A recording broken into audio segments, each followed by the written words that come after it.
Vu tout ce qui se passe dans ce pays, je pense que si le président de l'Assemblée nationale venait à démissionner aujourd'hui, ça serait quand même dommage. À ce que je sache, il a été élu pour 4 ans. J'attends que ça s'achève.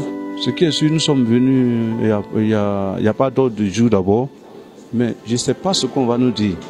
Si le président venait de rendre sa démission, vous savez, dans ces derniers temps, nous les députés, on a trop de problèmes.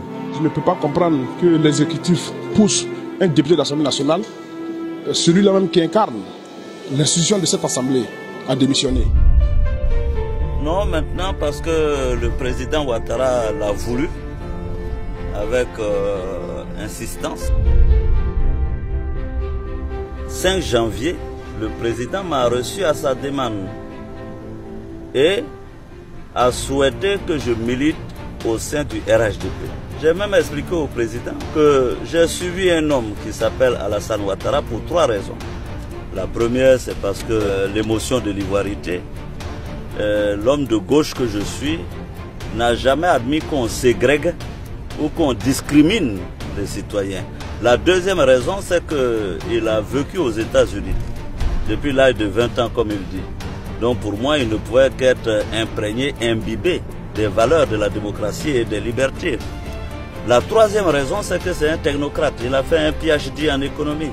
Donc pour moi, il avait un bon CV, le bon CV pour le faire. Monsieur le Président de l'Assemblée nationale. Il m'a dit, alors le congrès était très important et que si je ne me rendais pas au congrès, il serait contraint de me demander de rendre ma démission. Ce que j'ai acquiescé, sans hésitation d'ailleurs. Le 24 janvier, à nouveau le président me convoque. Il me demande à savoir si j'avais changé d'idée.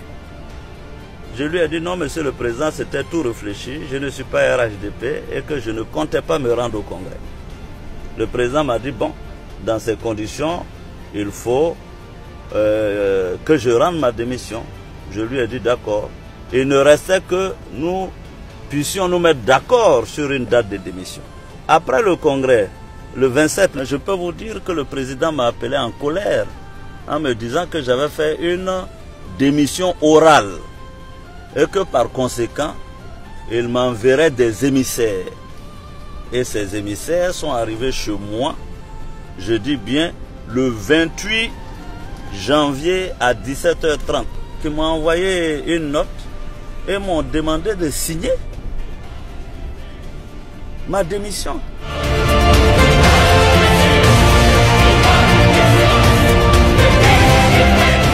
D'autant plus que selon eux, j'avais fait une démission orale. Je leur ai dit, mais si j'ai fait une démission orale, je ne suis plus votre interlocuteur. On ne peut pas démissionner pour le même poste 2 fois. Je leur ai dit que j'allais appeler le président. Par la suite, j'ai envoyé un courrier au président pour lui dire que je voulais qu'on préserve la dignité de l'institution parlementaire et que si je devais démissionner, je voulais que ça se fasse conformément à la Constitution, c'est-à-dire la convocation de l'actuelle session extraordinaire. Je vous informe, je vais là pour rendre ma démission. On aurait pu attendre l'ouverture de la session ordinaire de l'Assemblée le 1er avril pour que je rende ma démission. Rien ne pressait. Après tout ce que je viens de vous dire, si ce n'est pas de l'harcèlement, on peut parler d'insistance. Et c'est dommage, c'est triste pour nos démocraties. Je pense que je suis en droit de dire que la Côte d'Ivoire a reculé de 30 ans. La démocratie a reculé. Mais nous prendrons quand même l'opinion nationale et internationale en témoin de ce qui se passe dans ce pays. Je pense que cette démission, nous avons tous compris, elle est là pour la paix en Côte d'Ivoire.